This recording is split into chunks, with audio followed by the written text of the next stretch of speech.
Seja bem-vindo e bem-vinda à Rádio Palermo, você que também nos acompanha pelo YouTube. Hoje a gente vai conversar com o Roberto Antunes, que é professor, palestrante, terapeuta alquímico e sempre desenvolve assuntos relacionados ao social e também à questão política, já que estamos vivendo aí tempos de eleições municipais em todo o país. E a proposta da rádio é justamente trazer luz a todo tipo de conhecimento, inclusive a questão política. Tudo bom, Roberto? Seja bem-vindo aqui novamente. Tudo bem. Com uma maior alegria que eu converso com você, com o seu magnífico público. Viu? Eu acho que esse é um assunto pertinente, porque as eleições estão aí. O que a gente vê muito é a promiscuidade. O que é uma Sim, promiscuidade, mas assim, numa oitava acima?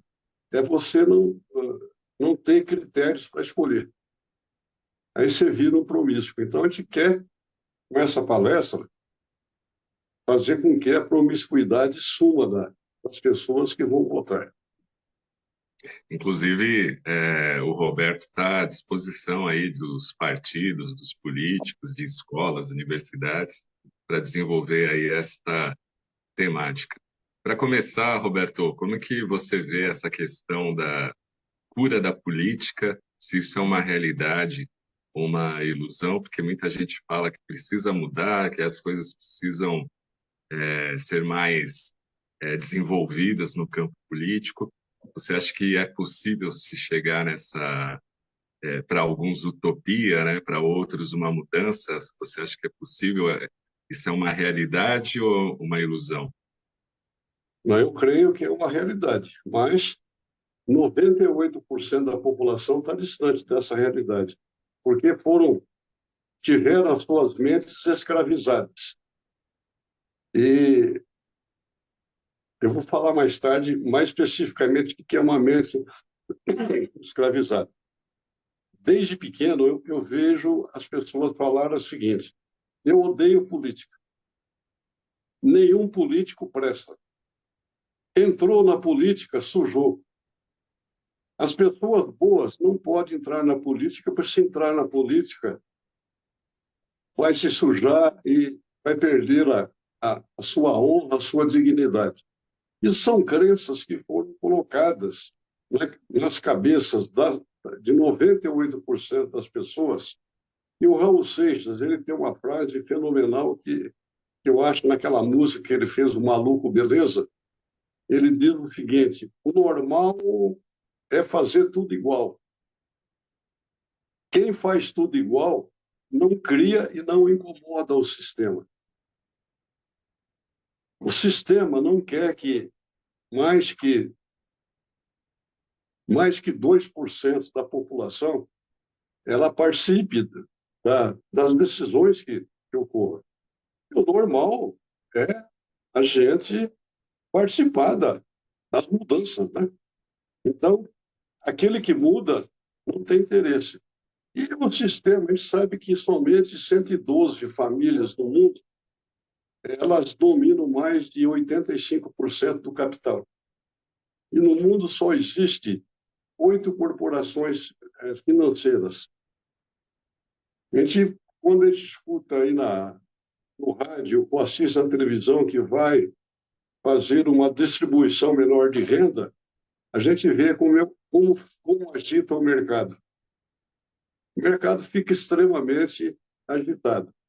E uma outra coisa também, eu peguei de um quadrinho da Comeditarte e diz o seguinte: ou se muda ou tudo se repete. Para quem manda, para quem tem o poder, quer que tudo se repete, que fica Sim. fácil a dominação. E eles contam ainda para os braços de quem tem o poder para dominar. É a própria família, a escola e a religião. São os braços que eles usam. E depois usam as pessoas, os oprimidos, para poder ser ajudante deles. Então fica muito difícil isso aí. Então eu creio que se a gente começar a fazer as coisas diferentes incomoda.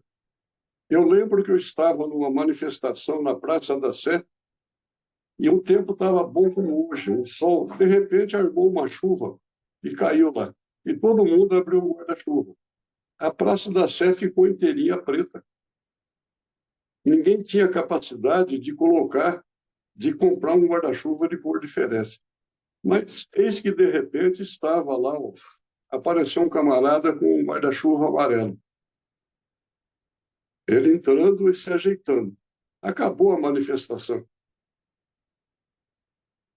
O, o diferente ali acaba, né? Detonou. Não se teve mais clima para fazer. O tanto que Sim. incomoda. É assim, na igreja incomoda bastante. Incomoda bastante também na escola, né? E a própria família também. E quando alguém começa a ficar meio diferente, é Rivotril na cabeça, né? Você é considerado ovelha negra, né, da família. Ovelha negra. Então, mas, assim, tem que apostar nessas pessoas. E agora, a partir de 1980, está aparecendo essas crianças de uma quantidade exagerada, viu? E isso é muito bom, porque significa sinais de mudanças. Agora, a família tem que estar preparada, a escola tem que estar preparada, a igreja não pode colocar essas pessoas que pensam diferente para trás, né? Evidentemente que a maioria das religiões não dá muita bola, mas tem alguns segmentos religiosos que têm a obrigação de falar a verdade, né? Aliás, todos têm, mas aqueles segmentos que têm mais conhecimento, eles teriam que ter a obrigação de cuidar melhor dessas criaturas, né? Sim, né? Por serem mais, vamos dizer assim, livres, né, no pensamento, poderiam colaborar mais com essas questões, até para alcançar os objetivos de uma visão de prática política nova, diferente, né, mais audaciosa. No decorrer aí você vai ver como, como a gente está praticamente amordaçado, né? Porque uma das coisas de quem tem o poder é tirar a autonomia. A segunda coisa é tirar o discernimento. E a terceira coisa é você viver no mundo de mentiras. A realidade não interessa para quem manda. A realidade só interessa para eles, né? Então, o objetivo dessa proposta, Cláudia, é buscar práticas políticas audaciosas, diferentes e novas. O que a gente vê aí? Somente práticas da velha política, que é a corrupção, que é favorecimento, é interesse e assim por diante. Outro objetivo é buscar a verdade.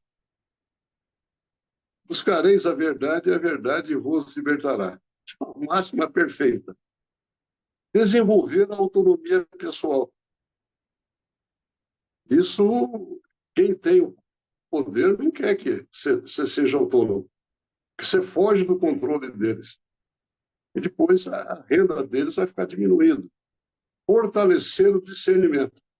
É por isso que o nosso sistema educacional ele é bastante falho, tá?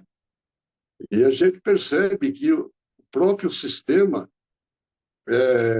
capta, inclusive escola e professores, para poder não melhorar isso aí. Eu vivi 32 anos em sala de aula.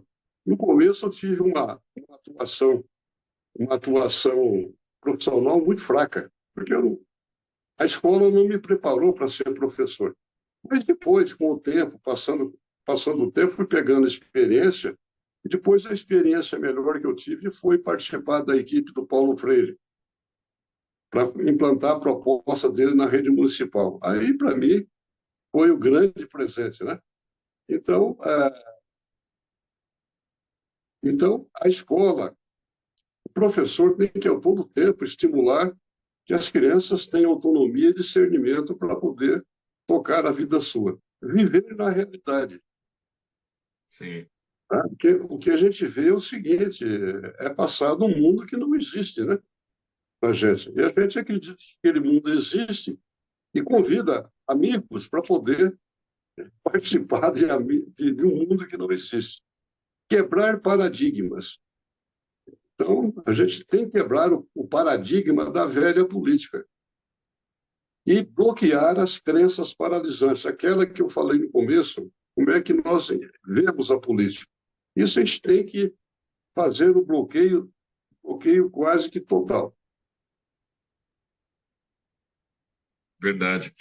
Agora, essa questão da autonomia, a questão de, principalmente em relação à educação, que é um braço aí da questão política, quando a gente tem alunos, ou mesmo professores, pessoas ligadas à área da educação, que tentam um pensamento mais emancipado, mais progressista, a gente vê que aí o sistema vem com toda a sua força, né, para tentar justamente abafar aquela voz ou aquele grupo, né? Ah, com certeza. Eu fui professor de geografia, de história, e a gente via a atuação da Secretaria de Educação, né? Eles não davam não estimulava que a gente tivesse uma educação libertadora, né? Porque a geografia e a história, elas mostram a realidade. Então, nós vamos pegar livros de histórias que não correspondem, né? Tá certo? Para começar, aquele cavalo branco que Dom Pedro estava no quadro do Pedro Américo, ele veio numa mula, porque para Hum, subir a serra não tinha, cavalo não tinha tração, né? Ou se tivesse tração, demorava muito. Então, os livros, eles distorcem a realidade. E existem alguns historiadores, né, como Laurentino Gomes, é um sim. historiador muito interessante, porque ele traz realmente a realidade nos livros de história. Mas a gente precisa ver o que é uma prática política nova e uma prática política velha. A prática existe o seguinte: se você não muda, tudo se repete. A máxima que a gente tem que encarar ela e tocar para frente. Então, uma prática política velha é aquela que você pega dois políticos dando as mãos com dinheiro no meio das duas mãos. Agem apenas por interesse. E uma prática política nova, importa ao lado que você esteja no mundo, do outro lado do muro ou desse lado de cá, você vai regar a planta até do vizinho para que ela não morra e a paz floresça em qualquer campo. Né? A, a velha política, ela é movida por interesses. Elas praticamente vinculam as pessoas a terem vínculos negativos com pessoas, com situações e com locais. E ela busca resultados, mas não resultado coletivo, resultado que ela quer, né? Então, tem que ter feito. E sempre é a mesmíssima coisa. Essas coisas que o pessoal fala de política, lá, no, lá na minha cidade do interior que eu nasci, falava isso há mais de 50 anos. E continua falando, né? E a promiscuidade.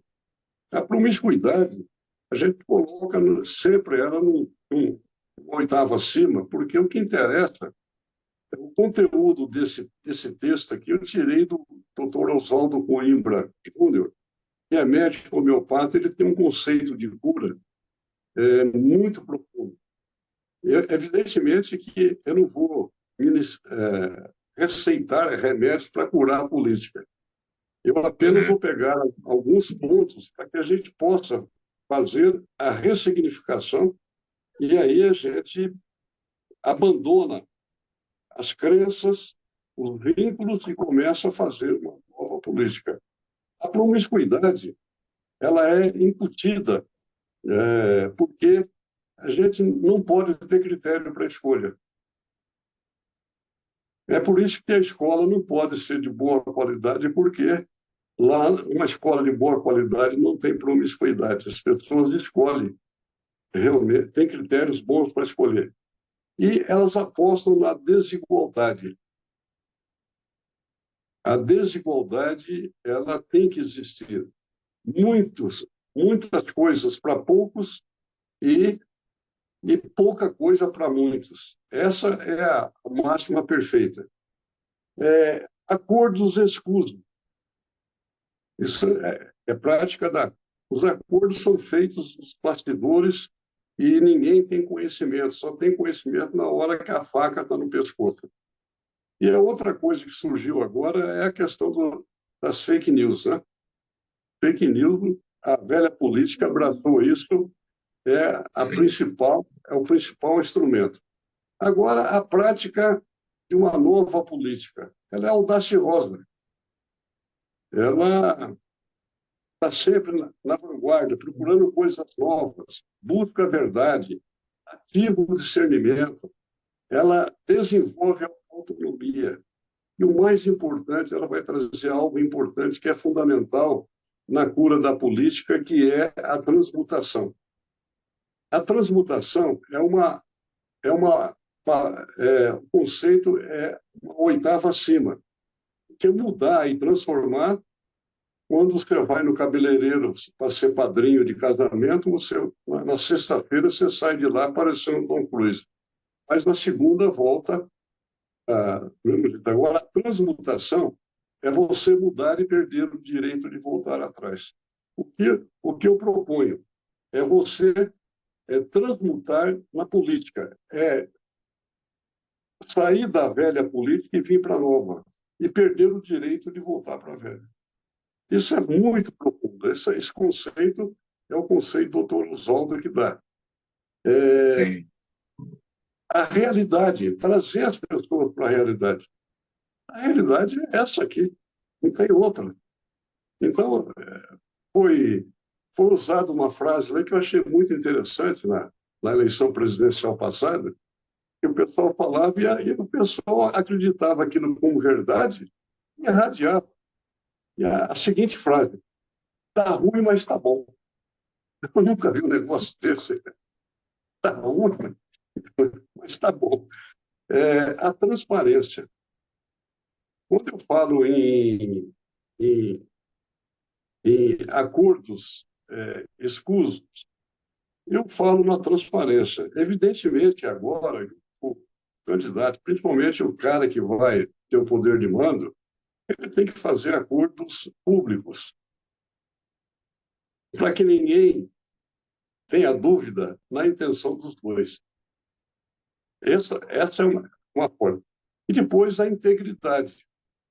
Trabalhar a sim, integridade das pessoas. O que é integridade? Integridade é você colocar em prática aquilo que o seu coração está pedindo para você fazer. Tá? E a conscientização é você. Isso, tanto a integridade, conscientização, autonomia, estou falando, e promiscuidade, falando com o oitavo acima. A conscientização é você ficar consciente daqueles vínculos negativos que você permitiu e livrar deles.